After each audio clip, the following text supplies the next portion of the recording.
Shalom, damai di hati. Saudaraku kekasih di dalam Tuhan, hari ini kita berjumpa dalam program Renungan Harian Keluarga, hari Sabtu 29 Juli 2023. Sepercaya kita semua diberkati Tuhan, dan kita menikmati kasih pemeliharaan Tuhan. Karena itu mari kita persiapkan hati dan kehidupan kita untuk kebenaran firman Tuhan. Mari kita berdoa. Bapa kami di dalam sorga, kami bersyukur untuk hari baik yang Engkau beri bagi kami. Kami bersyukur untuk kehidupan, kekuatan, dan kesehatan. Kami bersyukur untuk banyak hal yang telah Engkau anugerahkan bagi kami. Kami hendak mendasari hari ini dengan firman-Mu, karena firman-Mu adalah suatu kebenaran. Terangi hati dan pikiran kami dengan Roh Kudus untuk memahami kebenaran firman Tuhan. Terpuji Engkau, Tuhan, ampun kami dari salah dan dosa, berfirmanlah bagi kami. Amin. Jemaat yang dikasihi diberkati Tuhan, kita akan membaca kebenaran firman dari kitab Ulangan pasalnya yang ke-28, ayatnya yang ke-13 hingga ayatnya yang ke-14. Firman Tuhan demikian. Tuhan akan mengangkat engkau menjadi kepala dan bukan menjadi ekor. Engkau akan tetap naik dan bukan turun. Apabila engkau mendengarkan perintah Tuhan Allahmu yang kusampaikan pada hari ini, lakukan dengan setia. Dan apabila engkau tidak menyimpang ke kanan atau ke kiri dari segala perintah yang kuberikan kepadamu pada hari ini, dengan mengikuti Allah lain dan beribadah kepadanya. Demikianlah kebenaran firman yang kita baca di saat ini. Mari merenungkannya dengan tema menjadi kepala dan bukan ekor. Keluarga Kristen yang dikasihi diberkati oleh Tuhan kita Yesus Kristus. Kita pernah mendengar kata mengekor, yang artinya mengikuti seseorang yang ada di depan. Orang yang mengekori orang lain selalu ada di belakang. Dia bukan pemimpin dan selalu menjadi orang yang mengikuti orang lain. Ini menggambarkan sikap yang tidak mandiri, tidak bisa mengambil keputusan sendiri, tidak kreatif dan tidak mau berkembang atau mengembangkan diri. Barangkali tidak atau terlalu bermasalah jika yang diekori adalah orang yang baik. Ada kemungkinan ia bisa menjadi orang yang baik juga. Tetapi bagaimana jika orang yang ia ekori adalah orang yang jahat, orang yang sebenarnya baik kemudian bisa menjadi jahat? Keluarga Kristen yang dikasihi dan diberkati oleh Tuhan Yesus Kristus, bacaan hari ini menyebutkan bahwa Tuhan akan mengangkat umat menjadi kepala dan bukan menjadi ekor. Juga mereka akan tetap naik dan bukan turun. Ini memiliki makna yang sama. Kita harus memahami teks ini dalam konteks relasi Israel dengan bangsa-bangsa lain di sekitarnya. Teks ini berarti Tuhan Allah akan membuat orang Israel menjadi pemimpin atas bangsa-bangsa yang lain. Israel tidak akan mengekor di belakang bangsa-bangsa yang lain dengan cara hidup dan cara beribadah yang tidak ditujukan kepada Tuhan Allah, tetapi kepada dewa buatan tangan mereka. Umat Israel harus memiliki cara hidup dan cara beribadah tersendiri yang tertuju kepada Tuhan Allah mereka.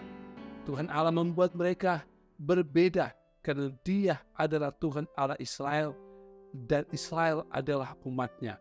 Sehingga umat Israel akan hidup menurut perintah atau firman-Nya dan akan beribadah kepadanya, kepada Tuhan Allah saja.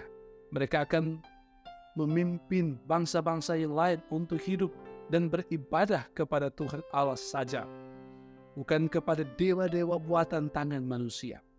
Perjanjian Lama membuat beberapa pernyataan bahwa satu waktu kelak di masa depan bangsa-bangsa yang lain akan datang ke Sion atau ke Yerusalem untuk beribadah kepada Tuhan. Keluarga Kristen yang dikasihi dan diberkati Tuhan Yesus Kristus, untuk menjadi kepala umat Israel haruslah mendengarkan dan melakukan dengan setia perintah Tuhan sebagaimana ayat 13 tadi, serta tidak menyimpang ke kanan atau ke kiri dengan cara mengikuti Allah lain dan beribadah kepadanya. Sebagaimana ayat 14 yang kita baca tadi. Untuk menjadi pemimpin umat haruslah terlebih dahulu mendengar dan melakukan firman Tuhan Allah, agar mereka dapat memimpin bangsa-bangsa lain kepada Tuhan Allah. Demikian pula mereka harus beribadah kepada Tuhan Allah saja, agar bangsa-bangsa lain juga datang beribadah kepada Tuhan Allah Israel.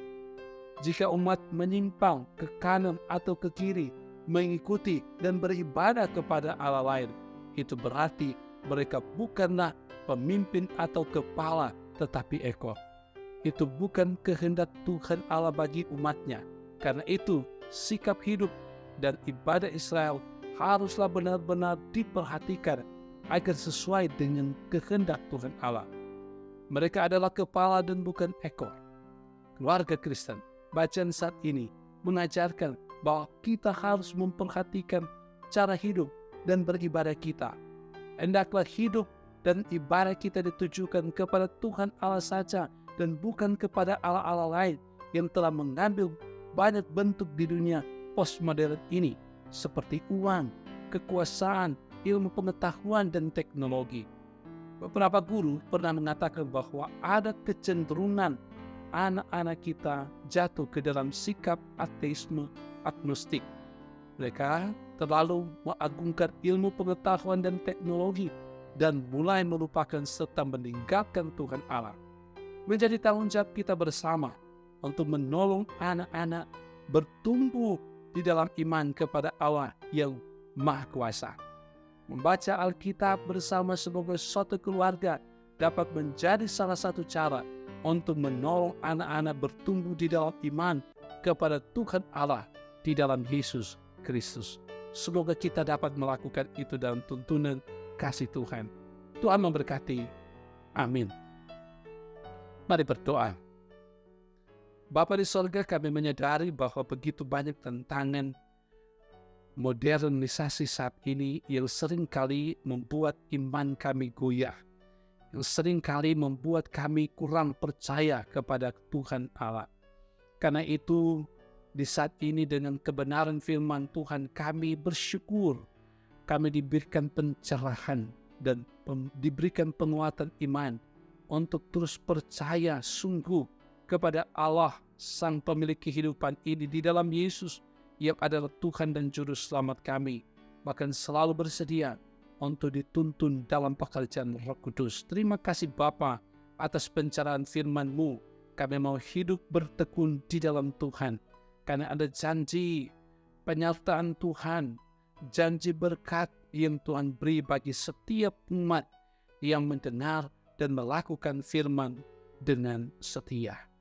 Bapa, berkatilah persekutuan umat-Mu, jemaat Maranatha Paselatan, bahkan umat-Mu yang tekun dan setia mendengarkan program renungan harian keluarga ini, diberkati oleh Tuhan dalam berbagai aspek kehidupan, dalam melaksanakan tugas dan tanggung jawab, termasuk di hari ini, dituntun, disertai oleh Tuhan. Jauhkan kami dari mara bahaya, tapi ketika datang pencobaan, datang pergumulan, iman kami tetap kuat, pengharapan tetap ada di dalam Tuhan. Hari-hari kehidupan kami serahkan ke dalam tangan kasih Tuhan, karena kami tahu Tuhan tidak pernah membiarkan kami. Berkati terus hamba-hamba pelayan-Mu, diaken, penatua, pendeta, bahkan Engkau senantiasa memberkati tim multimedia yang terus berupaya untuk menghadirkan renungan harian keluarga ini, diberkati oleh Tuhan. Engkau memberkati pemerintah kami, biarlah mereka dapat melaksanakan pekerjaan yang baik untuk hormat kemuliaan nama Tuhan dalam dunia kepemerintahan. Hari-hari kehidupan kami, bahkan hari ini, kiranya terus ada di dalam Engkau. Terpuji Engkau Tuhan, ini kami umat-Mu yang datang bersekutu, bahkan menyerahkan kehidupan untuk dibimbing, dituntun oleh Tuhan. Di dalam nama Tuhan Yesus, Tuhan dan Juru Selamat, kami berdoa kepadamu. Amin. Keluarga Kristen yang dikasihi dan diberkati oleh Tuhan, demikian program Renungan Harian Keluarga ini. Saya percaya ini memberkati saudara-saudara. Jangan lupa untuk terus ikuti program Renungan Harian Keluarga ini. Rajin berdoa, rajin bekerja, rajin baca firman. Tuhan memberkati. Shalom.